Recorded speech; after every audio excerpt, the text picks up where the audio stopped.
नक्कीच. ठीक आहे. राजूजी, तुमच्याकडे पुन्हा एकदा येते. तुम्ही आणखीन एक मुद्दा मांडत होतात. त्या मुद्द्याने आपण या संपूर्ण चर्चेचा अंत करणार आहोत. राजूजी.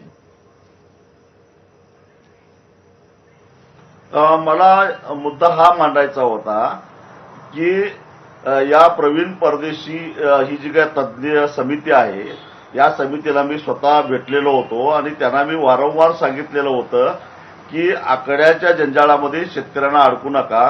ठीक आहे, तुम्हाला 2 लाखापर्यंत करायचे आहे, परंतु हे करत असताना ज्या पिकामध्ये मोठी भांडवली गुंतवणूक होते, उदाहरणार्थ द्राक्ष, त्याचबरोबर डाळिंब, संत्रा, green house, poly house, shade net, फुलशेती यांचं क्षेत्र कमी असतं, परंतु कर्जाचा आकडा फार मोठा असतो, 25 लाख, 30 लाख, आणि बँका देतात सुद्धा, म्हणजे कारण त्याची तेवढी गरजच असते.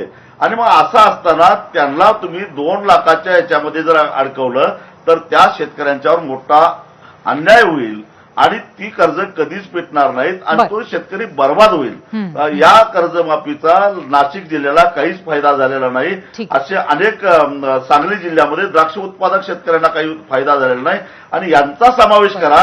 नक्कीच. मला असं वाटतं की राजू शेट्टीजी, आपल्याकडे वेळ फार कमी आहे, परंतु आपला जो मुद्दा आहे, जे मुद्दे किंवा तुम्ही दोघांनी मांडलेले आहेत ते नक्कीच सरकारपर्यंत पोहोचत असतील आणि त्यामुळे पुढच्या सगळ्या प्रक्रियेच्या दृष्टीने सुद्धा घाई केली जाईल आणि जास्तीत जास्त दिलासा शेतकऱ्यांना देण्याचा प्रयत्न सरकारकडनं होईल अशी आपण आशा करूया. धन्यवाद तुम्ही चर्चा केल्याबद्दल.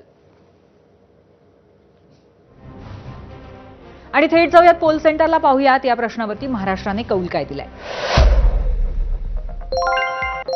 शेतकरी कर्जमाफीसाठी सरकार जाणीवपूर्वक विलंब करत आहे, हा विरोधकांचा आरोप पडतो का? 38,000 मतं आलेली आहेत आणि याला सहमती दर्शवलेली आहे 85% लोकांनी. 15% लोकांना मात्र विरोधकांचा आरोप पटलेला नाही.